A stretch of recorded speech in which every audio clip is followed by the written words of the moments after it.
From Cambridge, Massachusetts, WHDH Public Affairs presents the Harvard Law School Forum. Tonight, recorded highlights on the topic, God and the Intellectual.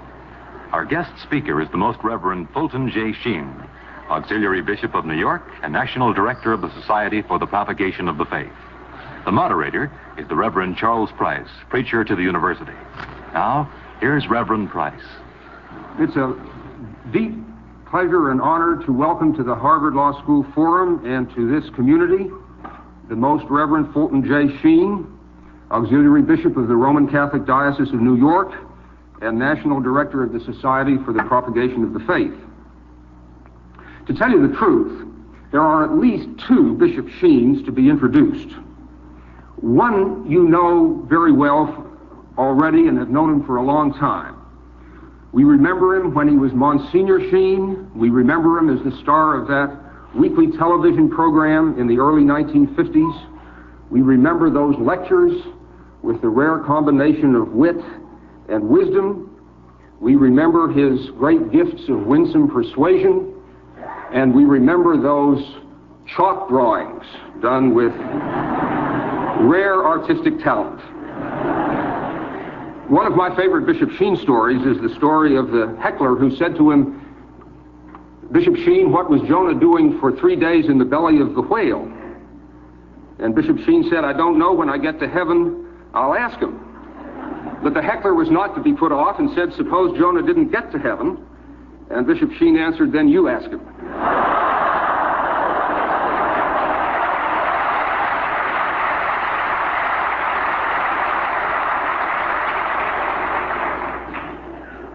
Bishop Sheen was an early representative of the era of good feelings among men of different religious traditions, the era in which we now enjoy. Most recently, Bishop Sheen was our television guide and commentator through Pope Paul's strenuous day in New York, and an indefatigable and resourceful guide he proved to be, a regular ecclesiastical Huntley and Brinkley show. But there is a second Bishop Sheen. The fact that he has been so much and so gracefully in the public eye should not lead us to overlook his intellectual attainments. He holds 2 earned doctorates. He won the prized Cardinal Mercier Award at the University of Louvain. For 24 years, he was the professor of philosophy at Catholic University. He has written some 60 books. He is one of the noted preachers of our day. In fact, he comes to us with all the necessary credentials to speak to us on this evening's subject, God and the Intellectual. Bishop Sheen, we're glad you're here. The floor is yours.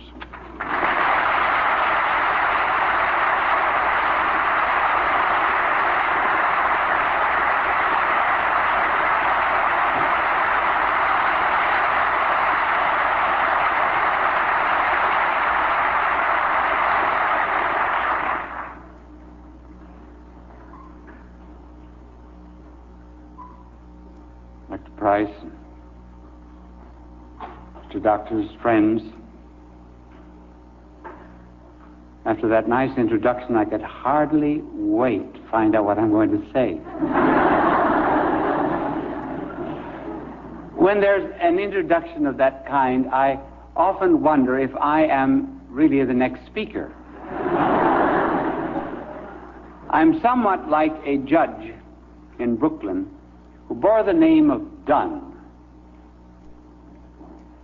There was a stupid witness on the stand, not that all stupid witnesses are from Brooklyn, but this particular one was.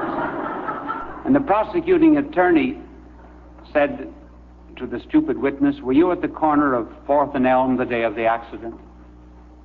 "Who, me?" "Yes, you." "Did you notice whether or not the woman was seriously injured?" "Who, me?" "Yes, you." "Did you notice whether or not the ambulance came to care for the wounded woman?" "Who, me?" Well, by that time, the prosecuting attorney was exasperated, and he said, "Certainly you. Why do you think you're here?" He says, "I'm here to see Justice Dunn." Judge Dunn says, "Who, me?"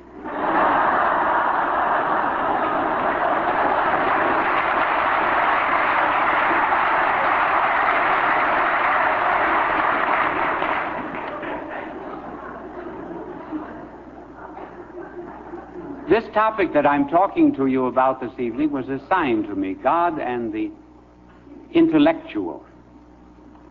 Let's take first the intellectual. Have I any right to talk to you from the point of view of an intellectual? I doubt it, because one night a mother said to her little boy, she wanted to get him out from the kitchen. She said, go into the parlor, turn on television, Bishop Sheen is on, he's very smart, and you'll learn something. Well, at that particular moment, I was writing on the blackboard the word sex, not drawing it. I'm writing it. Did you know that I do draw so poorly that the New York Art School offered me a free scholarship? They really did. And I was writing the word sex on the board. The little boy came out to his mother and he said, he's not so smart. He doesn't know how to spell six.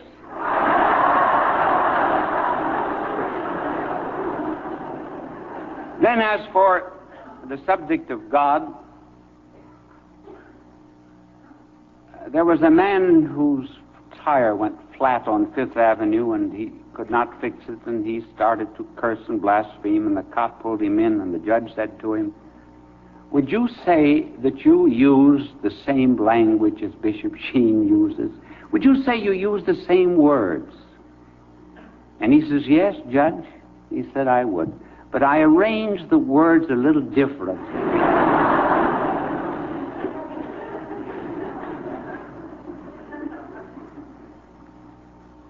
Now, as for God and the intellectual, we are living in an age where the two do not so much go together. By that I mean that those who use rational and intellectual proofs for the existence of God have but little hearing.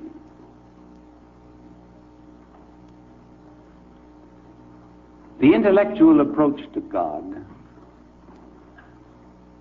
has lost its appeal. Not that the arguments are not valid. They are. Just as valid as they ever were. The first book that I ever wrote was entitled God and Intelligence.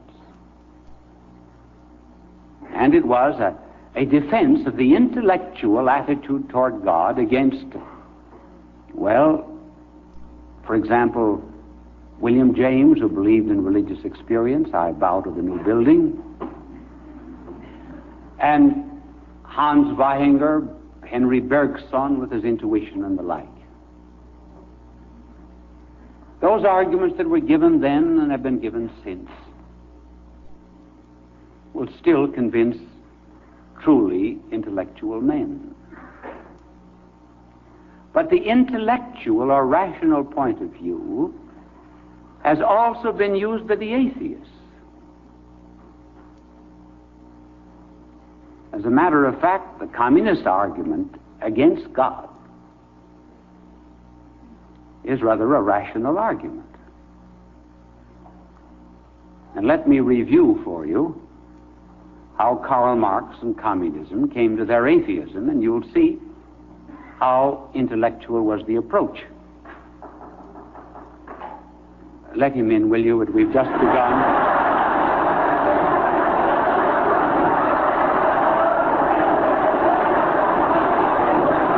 He may be an intellectual.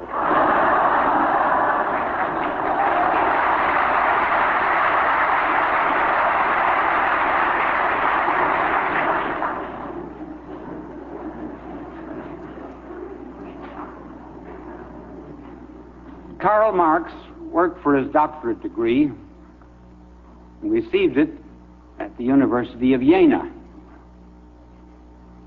And he had to study the German philosopher Hegel. Everybody had to study Hegel in those days.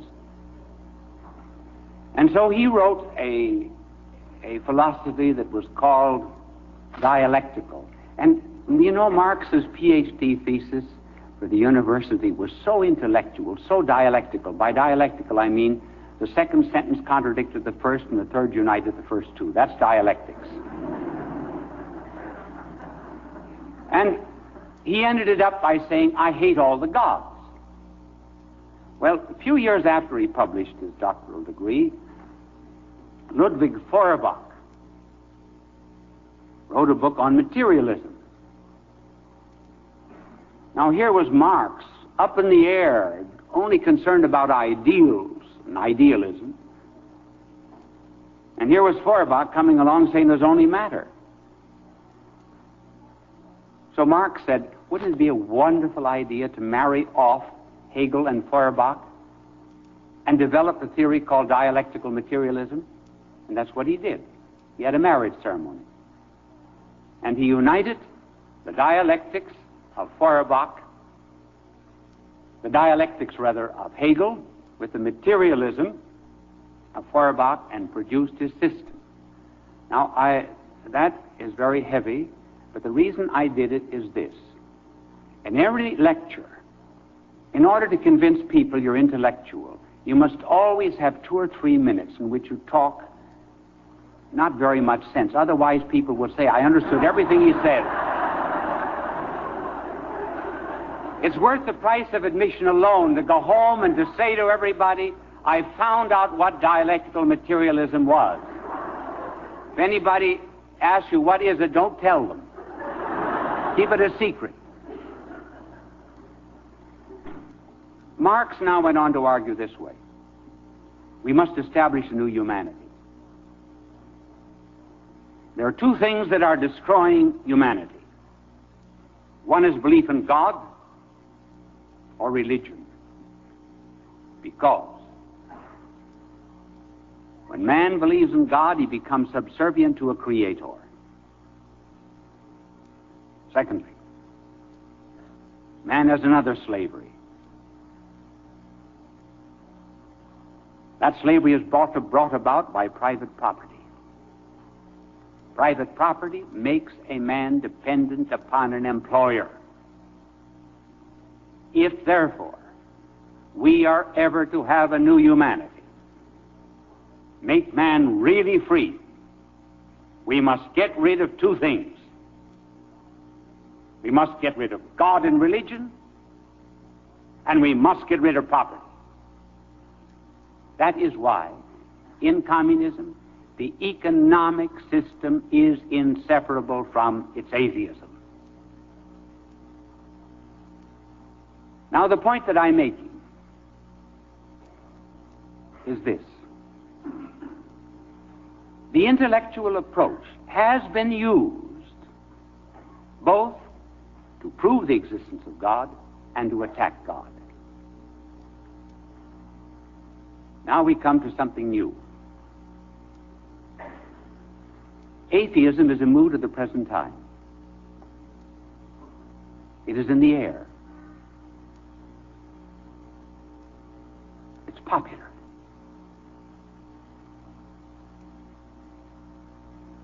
Is it intellectual? No. Does it come from reason? No. Do men prove that there is no God or that one should be atheistic? No. Why then the appeal? Here is the heart of my lecture. All of the thought about God in our present age has shifted from the intellect to the will. To the will. We have 2 faculties. One, the intellect or reason, the object of which is truth. The other faculty is the will. It is the faculty of choosing, of deciding. Its object really would be goodness. The modern man does not talk about God from the viewpoint of the intellect. He wills that there will be no God. And this is the so-called intellectual approach. It's not intellectual at all. Man has just decided that way. Now, who are the thinkers who have done this and who have opted for atheism? Well, there are two classes. One, what might be called the bourgeois atheists, and the other, the existential atheists. First, the bourgeois atheists are those who would say, well, our concepts of God that we had in the past are quite unsatisfactory. And they would therefore recommend throwing out the baby with the bath. Others would say we have to live a society today that is purely materialistic, and inasmuch as our culture is extremely affluent, we have no need of God.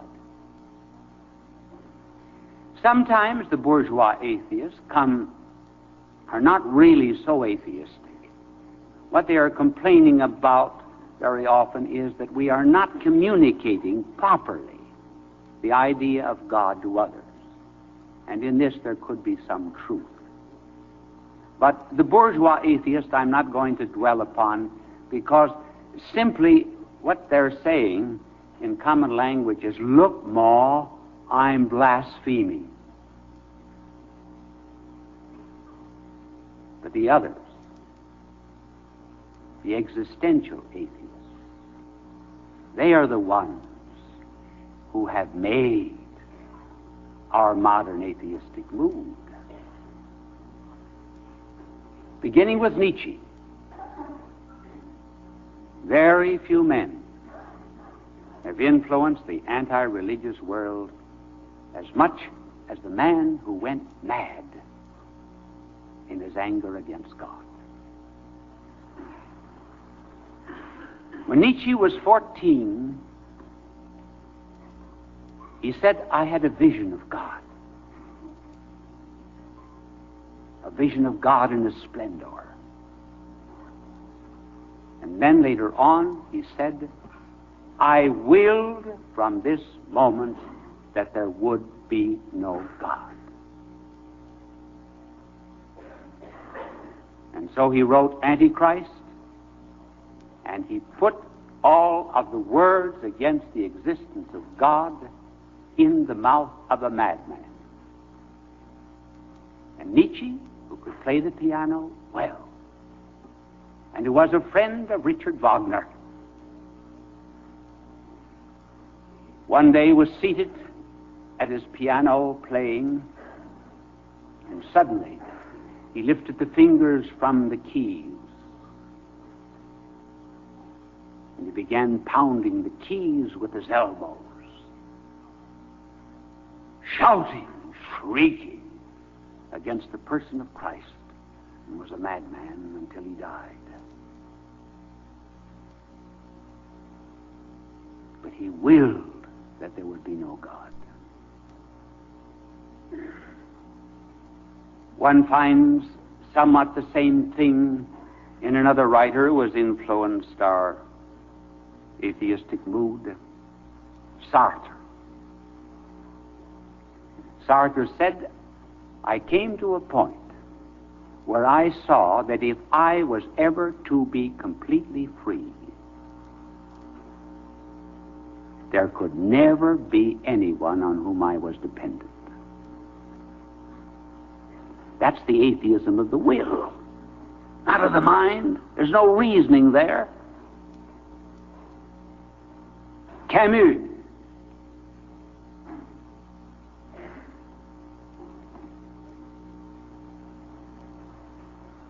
Heidegger,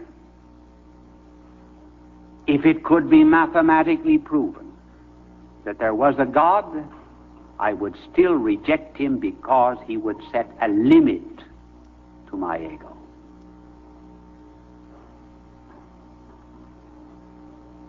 Simone de Beauvoir, the common law wife of Sartre, who has written 3 volumes on her existentialism,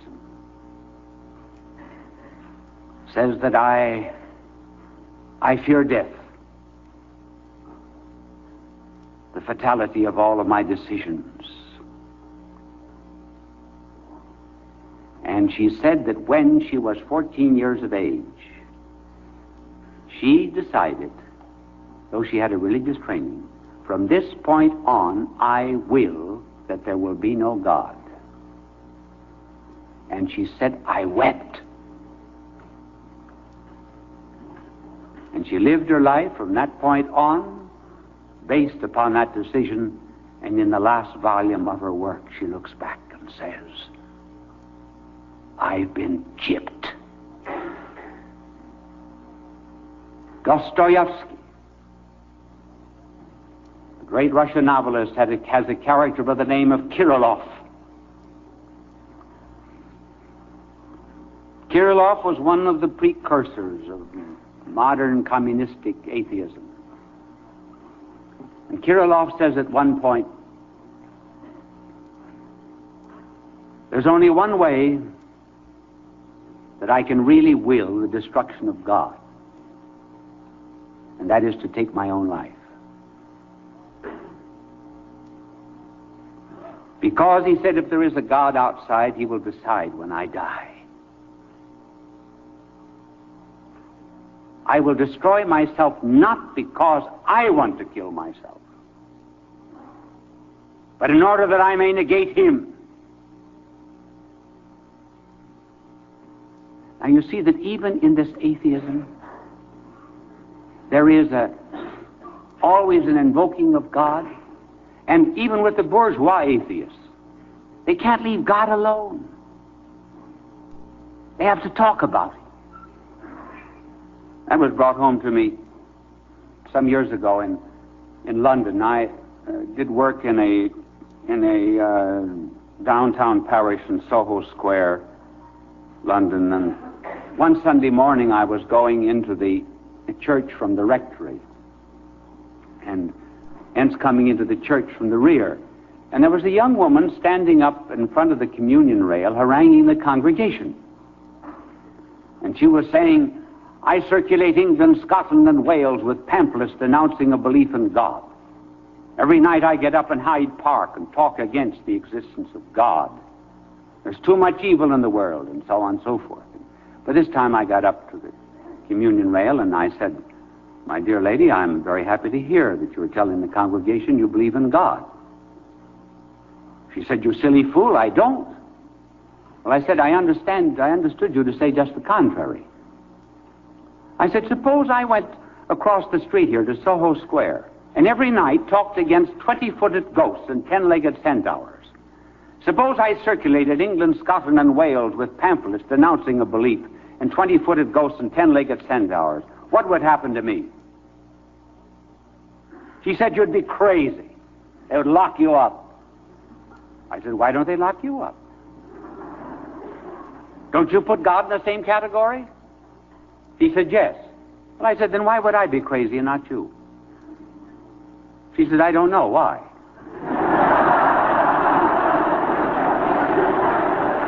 Well, I said, because when I fight against a 20-footed ghost and a 10-legged centaur, I'm fighting against a figment of the imagination, and reason knows that. But when you're fighting against God, you're fighting against something just as real as the thrust of a sword or an embrace. I said, do you think we'd have any such thing as anti-cigarette laws unless there were cigarettes? I said, do you think we'd have any such thing as prohibition unless there was something to prohibit? I said, how can we have atheism unless there's something to atheate? She said, I hate you.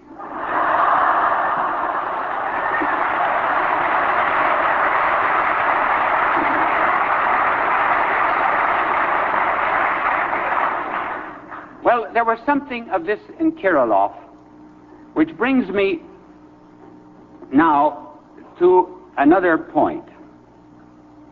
Thus far, I have said that the intellectual approach to God is quite unpopular, and even the intellectual atheism is quite unpopular. Simply because men today are not using reason. Honestly, today, when you put your head between your hands to think out something, somebody asks you if you have a headache.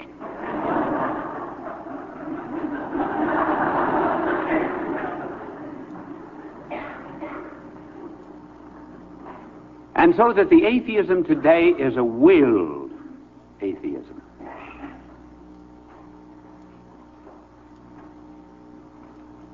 What kind of is it really atheism? Really?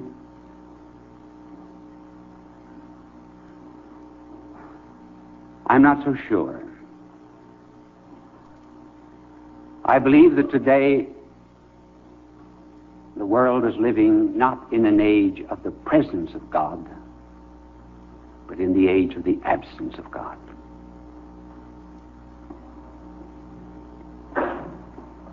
Some know what it is to live in the presence of God.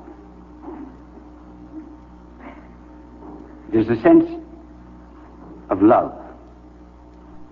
When a man is in love with a woman, even though she be not present, physically present, she is present in his memory, in his will, in his commitments, and in his involvement, and in his peace. He loves, he is loved. He has that certainty. And those who live in the presence of God have that same sense with God. They're happy. They're at peace.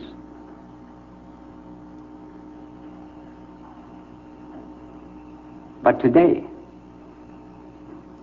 modern minds are feeling the absence of God. The absence. And those who have most strongly willed that kind of atheism feel that absence and that unhappiness. Take, for example, Sartre. I said that their atheism is a willed atheism. As a matter of fact, they do not begin with atheism. They do not end with atheism. They begin with it.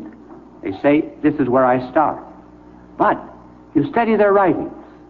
I'll take, for example, his play, Weak Clo, Four Souls in Hell. Sartre could write about hell better than anybody else, and he has, because he's there. As one of the French writers said, one of his contemporaries said, I feel myself in hell, therefore I am.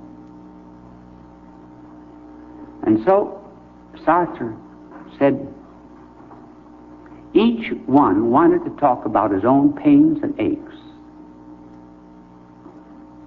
The others didn't listen.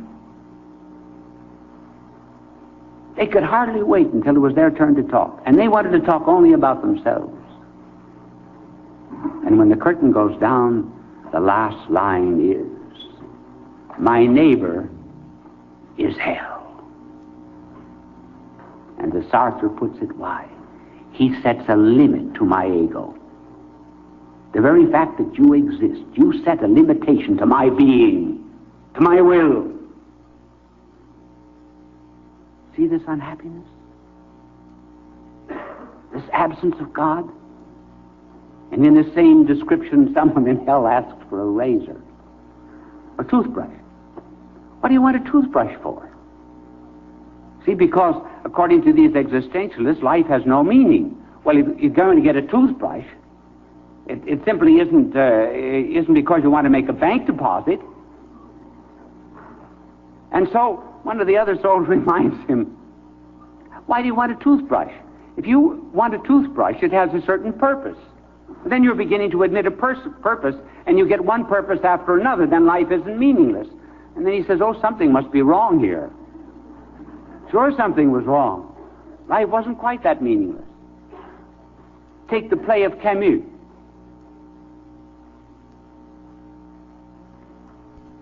Called La Peste. plague breaks out in a North African city. Dr. Rue builds a laboratory, a hospital, spends himself and is spent in caring for people. The plague momentarily stops. But Dr. Rue knows very well that the plague is in the clothes, it's in the furniture, and it's going to break out again. And that's the way life is. It has no purpose. It's meaningless. Here's a man who tried to serve humanity, and yet in the end he was unhappy.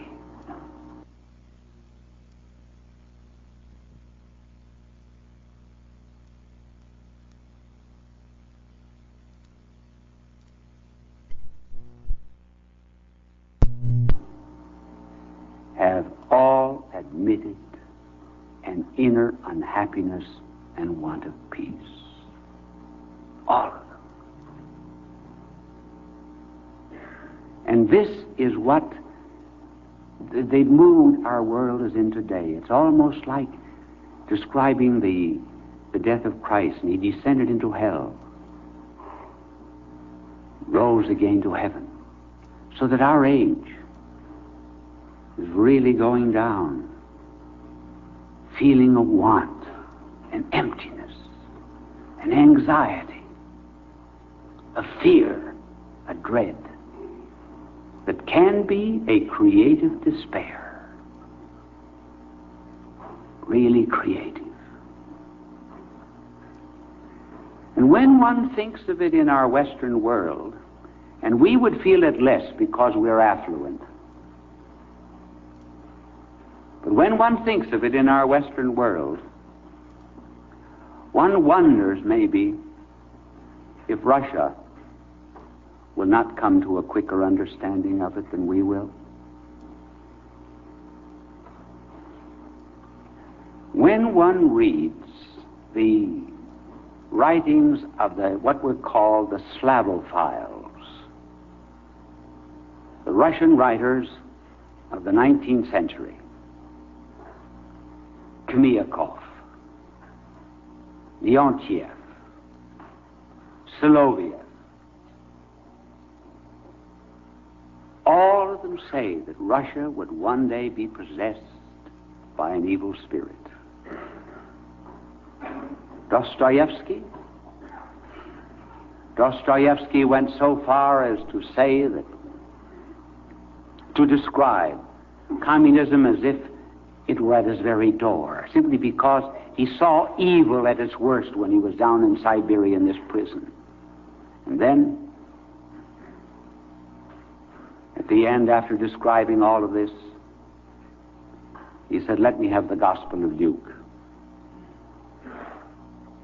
He reads the passage about our blessed Lord driving out the devil from the young man into the swine. That was the first instance of deviled ham, too, incidentally.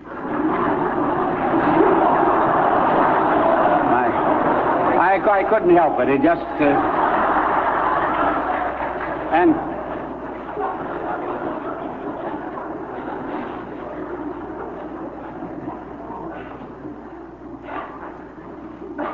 And he said, read this passage about the devil being driven into the swine. And Dostoevsky then goes on to say, and this, he said, is my Russia. My Russia that will become so full of devils. And one day the devils will be driven out. And they will be driven into the swine. It does not say who the swine are. And the swine will be pushed back and back and back into the sea. There they will be drowned. And it will be good enough for them.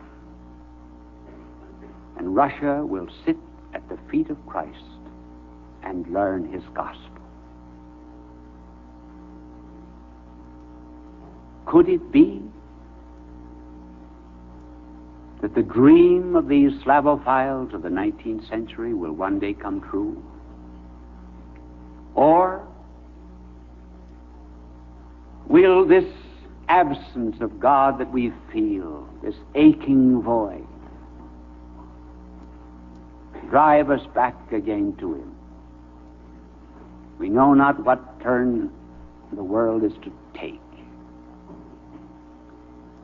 But just sometimes make a study of the lives of those who have negated God. The best writers who have given the finest expression to their atheism and set in contrast with it men who enjoy the presence. Just 2 weeks ago, I finished giving a retreat to Trappist monks in Gethsemane, Kentucky. 154 monks. I do not believe you could get together 154 men anywhere in the United States, men that would be as normal as these 154 men, without a problem and absolute peace. Doctors, lawyers, metallurgists, chemists, one former nightclub pianist, another a bartender. A joy and a radiance about them that comes from the fact that they're charitable and they feel the presence of God. And so looking back then as an intellectual over the world as we have seen it, do not think that it is the intellectual men who are negating God. It's men who have just chosen to live without Him. There's nothing new in it. When you get home, pick up your New Testament. Read the first chapter of St. Paul's Epistle to the Romans, and you'll read everything that we know today from the bourgeois and the existential atheists. And you'll even see the correlation that he has between certain kinds of immorality, such as homosexuality, and a decline of the belief in God. It's all there.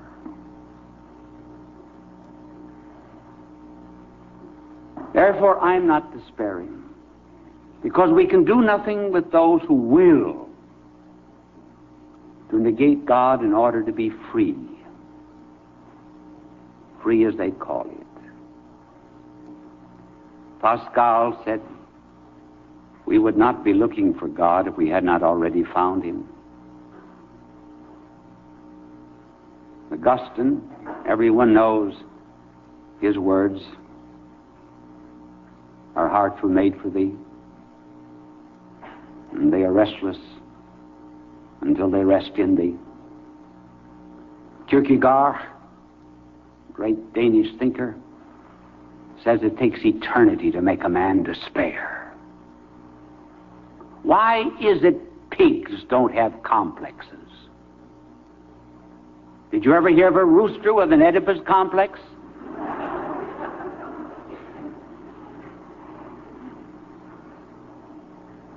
Did you ever hear of a horse with an Oedipus complex? Why not? They just do not have that capacity for transcendence that we have.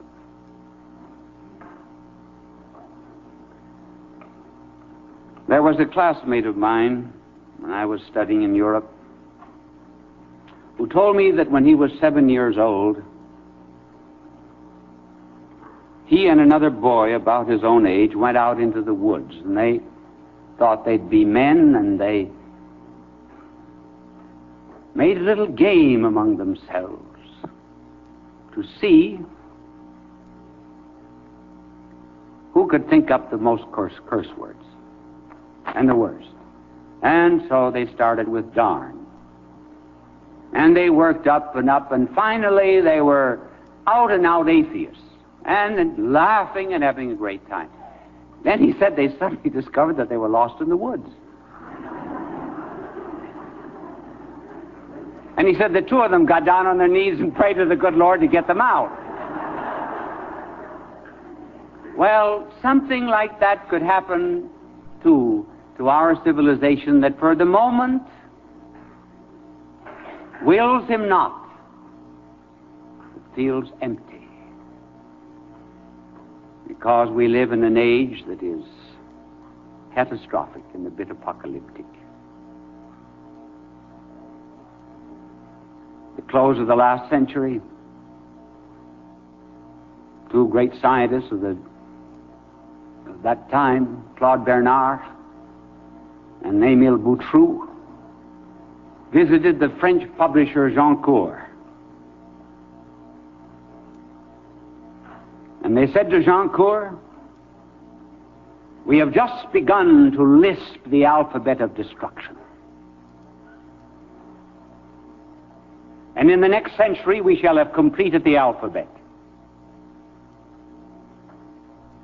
We will be able to destroy the world." And Goncourt said, "And when that day comes, I think that God will come down from heaven like a night watchman, rattling his keys. And he will say, 'Gentlemen, it's closing time.' And then we'll have to start all over again. And I tell you, if there's ever a mushroom cloud that begins to make its appearance again in the world and swells and swells and swells in shape, even the affluent bourgeois atheists will get down on their knees and say, 'Lord, save us, we perish.'"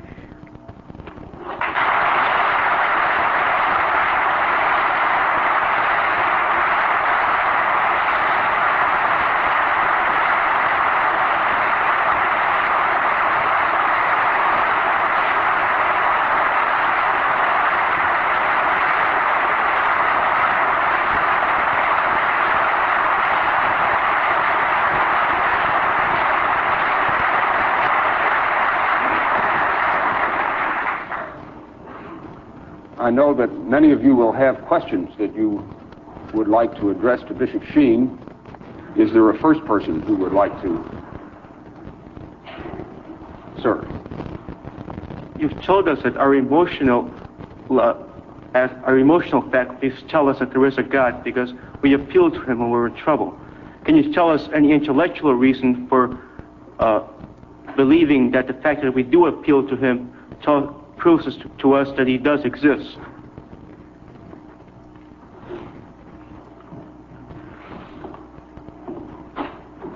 Actually, in answer to the question, I did not say it was the emotional approach that we use to God, but we did use the intellectual, and now you ask for an intellectual approach, an argument. Isn't that right?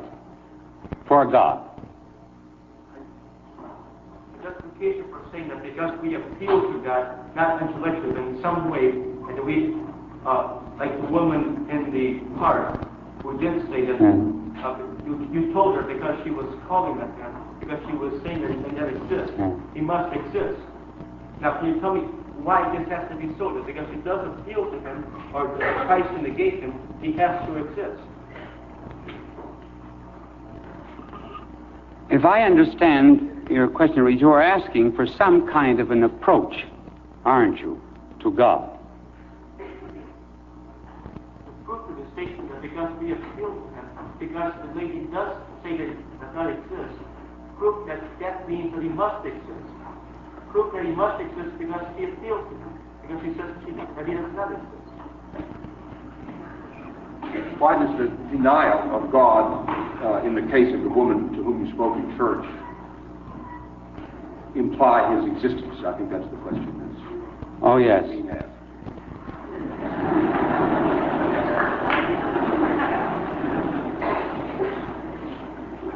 Well, I thought that I gave the argument for that when I say that there are certain negations which we make which necessarily imply an affirmation. For example, if you said, I am non-existent, I would immediately have to say that that implied some kind of an existence. Otherwise, you could never affirm that you didn't exist. And so there are certain denials that do imply affirmations. You apply this to the unicorn. I can say a unicorn does exist. Does that mean if the unicorn does? I guess the unicorn does not exist. Does that mean it does? No, because the unicorn is, first of all, a figment of the imagination. But the proofs for the existence of God are not based upon figments of the imagination, but begin with being, the fact of existence. And that's the reason I use that in the example. For example, let me take the argument of being. Our being expands in three kinds of ways: in life, and in truth, love of truth, and in love of love. Those are the three things that our being wants. We just can't get along without these three. And we don't want life for just 5 more minutes.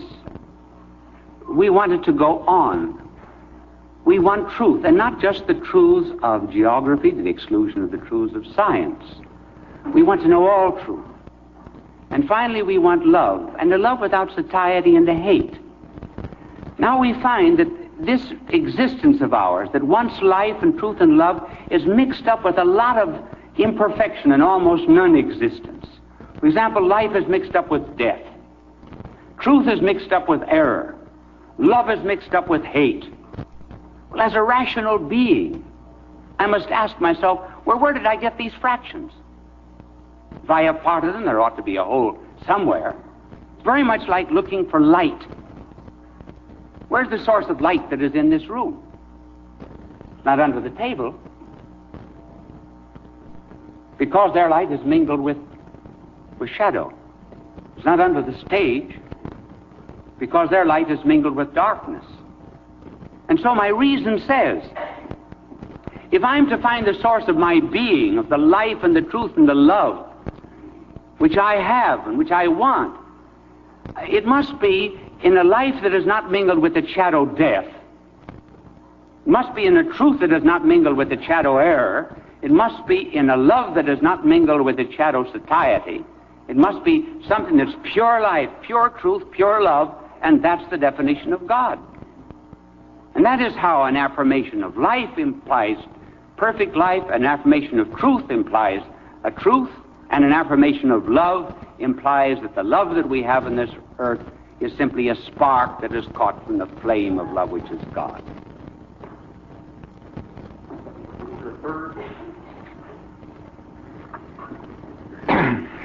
James A.C. Bernard.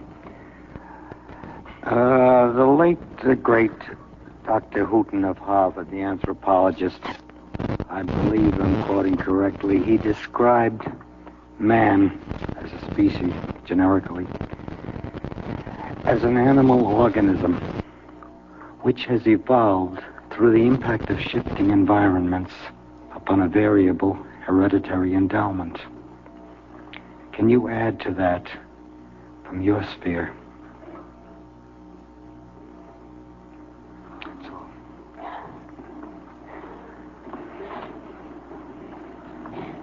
Again, if I understand the question aright, you want me to develop the idea that man has evolved from lower environment. And what is the future development? Is that right? Yes. Well, first of all, I believe in evolution. Therefore, I would believe in the evolution of the body of man. I find that every single thing in this universe has within itself a capacity for further development, such as Teilhard de Chardin has developed in his phenomenon of man.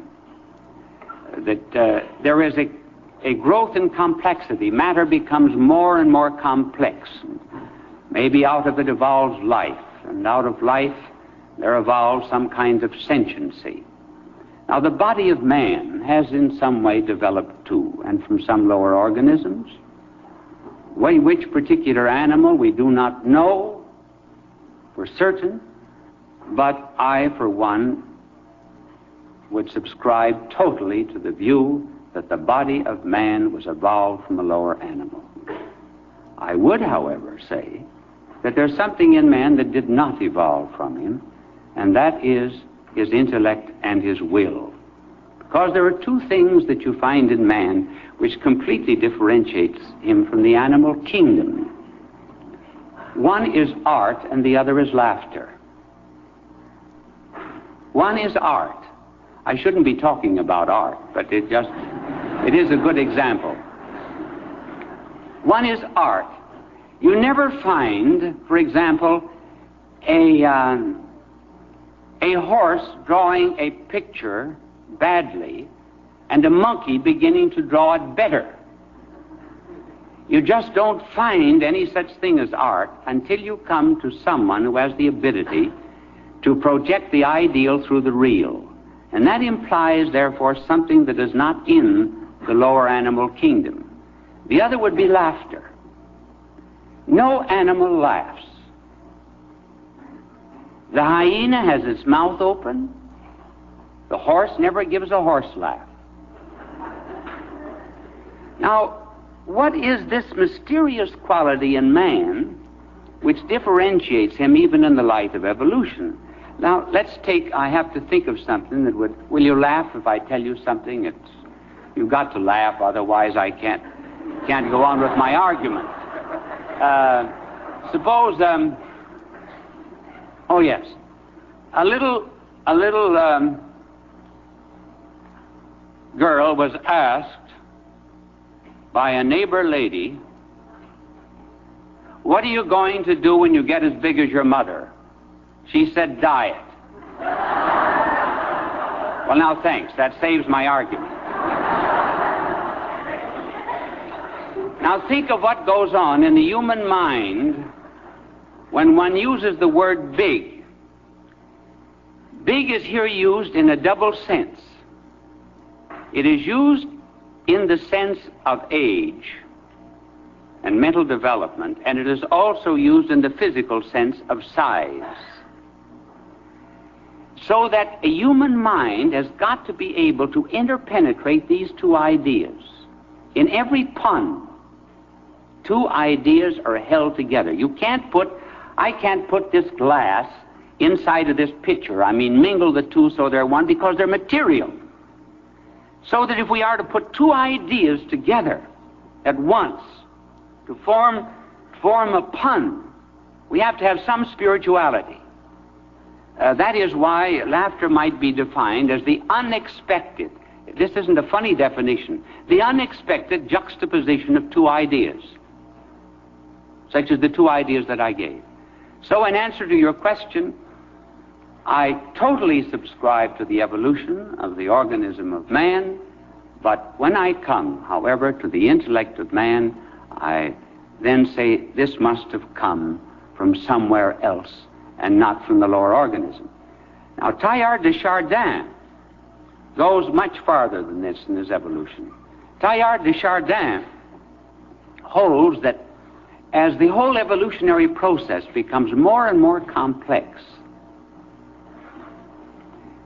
that there is a preparation for man, and then the development of the humanity is a preparation for Christ.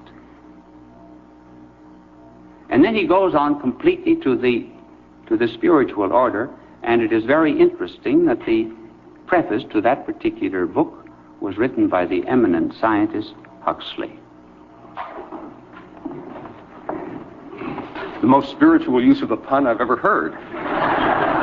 Question. Is there another question? Sir, my name is Daniel Kane. I'm from the law school. In recent months, there's been a lot of publicity given to a group of modern Christian theologians who claim to derive from Paul Tillich, and I believe their leader is Mr. Altizer at Emory University in Georgia. And they propound a position that Christianity in the modern world gains a new life if God is excised as the symbol around which Christianity centers itself is followed. I was wondering if you would discuss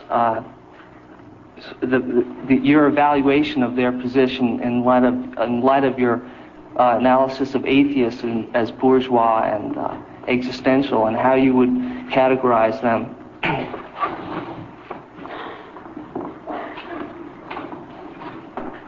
Well, first of all, I'm not so sure that Dr. Altheiser derives his theory from Tillich. Partly, maybe because Tillich wanted a God beyond God. Bonhoeffer wanted a religionless religion. As I understand this professor from Emory University, he may have one of two points of view, one of which is right and the other of which is wrong. If this be his position, he is right. Namely, the metaphysical, traditional way that we have been expounding the idea of God simply does not affect any communication with the modern soul. There is a certain amount of justification in that. I can remember when I was a boy, my catechism question was, what is God? God is a pure spirit, infinitely perfect. Well, I'm sure that my 7-year-old mind didn't grasp that. I accepted it more in faith than anything else. So if Dr. Altheiser is taking this position and wanting a more modern and better aggiornamento for our exposition of divinity, then I can follow his argument. If, however, his argument is that the world, it's much better to have a humanity without God, I find this, first of all, in the political order, that wherever you have had an atheistic state, you have had a denial of freedom. As Dostoevsky said, unbounded liberty leads to unbounded tyranny. You have been listening to recorded highlights of the topic, God and the Intellectual. Our guest speaker was the Most Reverend Fulton Sheen, Auxiliary Bishop of New York and National Director of the Society for the Propagation of the Faith. The moderator was the Reverend Charles Price, preacher to the university. The Harvard Law School Forum is a presentation of WHDH Public Affairs.